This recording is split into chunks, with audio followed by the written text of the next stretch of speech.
Hello everyone, আশা করি সবাই ভালো আছেন, সুস্থ আছেন। তো আপনাদেরকে একটা বিশেষ বার্তা দেওয়ার চেষ্টা করব, সাথে থাকবেন। তো দেখতে পাচ্ছেন গণতন্ত্র বাংলাদেশ সরকার, অর্থ বিভাগ, অর্থ মন্ত্রণালয়, প্রবিধি অনুবিভাগ। তো এখানে প্রজ্ঞাপন দেখতে পাচ্ছেন। তো অর্থ মন্ত্রণালয় থেকে প্রজ্ঞাপন জারি করছে সরকারি চাকরিজীবীর জন্য। এখানে কি বলা আছে বিস্তারিত আপনাদেরকে সাথে থাকবেন। তো দেখতে পাচ্ছেন সরকারি চাকরি আইন 2018 এর 15 ধারায় প্রদত্ত ক্ষমতা বলে জাতীয় বেতন স্কেল এর আওতাভুক্ত সরকারি, বেসামরিক, স্বশাসিত এবং রাষ্ট্রায়ত্ত প্রতিষ্ঠানসমূহ, ব্যাংক, বিমা ও আর্থিক প্রতিষ্ঠান, বর্ডার গার্ড বাংলাদেশ ও পুলিশ বাহিনীতে নিয়োজিত কর্মচারী এবং পুনঃস্থাপনকৃত পেনশনারগণ সহ পেনশনভোগী ব্যক্তিবর্গের জন্য 1 জুলাই 2025 তারিখ হতে বেতন গ্রেড ভেদে গ্রেড 1 এবং প্রযোজ্য হতে গ্রেড 9 পর্যন্ত 10% এবং গ্রেড 10 হতে দেখতে পাচ্ছেন 20 পর্যন্ত 15% হারে বিশেষ সুবিধা প্রদান করা হলো।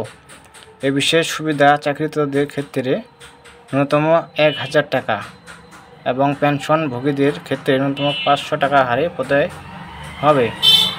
এই বিশেষ সুবিধা নিম্নরূপভাবে কার্যকর হবে।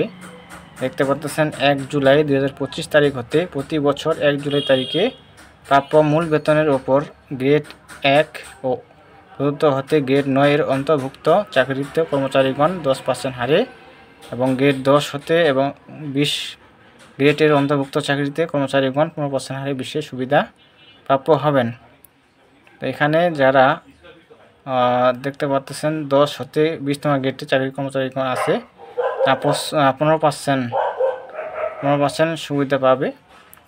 তো এখানে দেওয়া আছে অবসর উত্তর জুটিতে পিআরএল থাকা কর্মচারীগণ পিআরএল গমনের পূর্বকালীন সর্বশেষ প্রাপ্ত মূল বেতনের ভিত্তিতে উপযুক্ত ক অনুচ্ছেদে বর্ণিত গ্রেড ভিত্তিক হারে বিশেষ সুবিধা প্রাপ্য হবেন। তো পেনশন পুনঃস্থাপনকৃত কর্মচারীগণ সহ সরকার হতে পেনশন গ্রহণকারী কর্মচারীগণ পেনশনের বিদ্যমান অংশের উপর উপযুক্ত ক অনুচ্ছেদ বর্ণিত গ্রেড ভিত্তিক হারে বিশেষ সুবিধা প্রাপ্য হবেন। তো সরকারি কর্মচারীদের জন্য সুযোগ সুবিধা এখানে দেওয়া আছে। যে সকল অবসর গ্রহণকারী কর্মচারী তাদের গ্রস পেনশনের 100% অর্থাৎ সম্পূর্ণ অংশ সম্পূর্ণ করে এককালীন আনুতোষিক উত্তোলন করেছেন এবং এখনও পেনশন পুনঃস্থাপনের জন্য উপযুক্ত হননি, তাদের ক্ষেত্রে এ বিশেষ সুবিধা প্রযোজ্য হবে না। এখানে বলা আছে যারা অবসর তাদের পেনশনের যে 100% সম্পূর্ণ অংশ করে এককালীন আনুতোষিক উত্তোলন করছেন এবং কখনও পেনশন পুনঃস্থাপনের জন্য উপযুক্ত হননি, তাদের ক্ষেত্রে বিশেষ সুবিধা হবে না, প্রযোজ্য হবে না। তো 9 দেওয়া আছে নম্বরে জাতীয় বেতন স্কেলে নির্ধারিত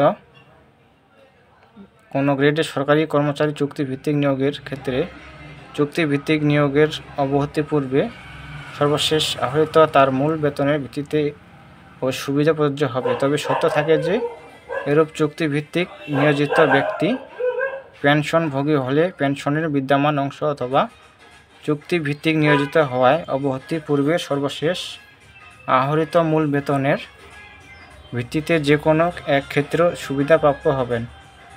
তো সাময়িক বরখাস্তকৃত কর্মচারীগণ সাময়িক বরখাস্ত হওয়ায় তারিখের অব্যাহতি পূর্বের মূল বেতনের 50% অর্ধেক এর ওপর উপযুক্ত অনুচ্ছেদ বর্ণিত গ্রেড ভিত্তিক হারে বিশেষ সুবিধা প্রাপ্য হবেন এবং বিনা বেতনে ছুটিতে লাভ উইথআউট পে থাকাকালীন কর্মচারীগণ এ বিশেষ সুবিধা প্রাপ্য হবেন না।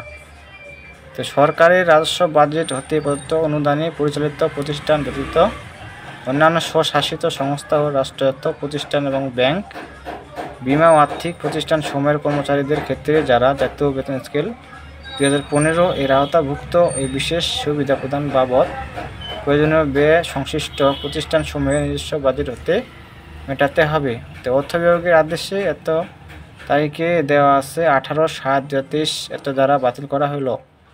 জনস্বার্থে প্রজ্ঞাপন জারি করা হলো এবং 1 জুলাই 2025 তারিখ হতে এটি কার্যকর হবে।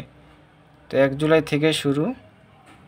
এখানে দেখতে পাচ্ছেন এখানে বলা আছে সরকারি কর্মচারী বিশেষ সুবিধা 2025 একজন কর্মচারী কত বেতন বাড়ছে দেখি। তো 1 জুলাই 2025 তারিখে মূল বেতন 17,520 টাকা 11 থেকে 20 গ্রেডের জন্য 15% হারে বিশেষ সুবিধা আসে 2628 টাকা।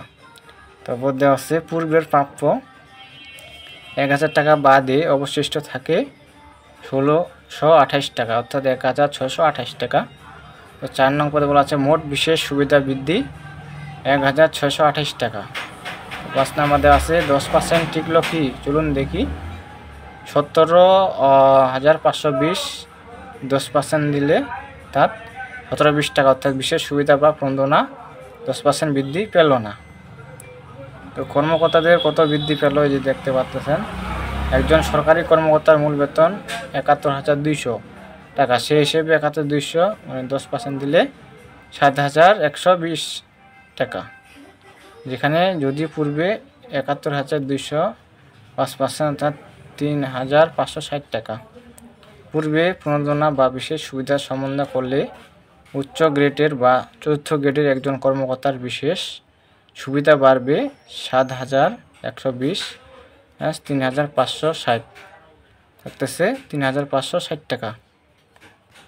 তো বাড়বে, শুধু তাই নয়, কর্মকর্তাদের প্রতি বছর বেতন বৃদ্ধি পেলে ইনক্রিমেন্ট বাড়বে এবং বিশেষ সুবিধাও বাড়বে। দেখতে পাচ্ছেন পিয়ন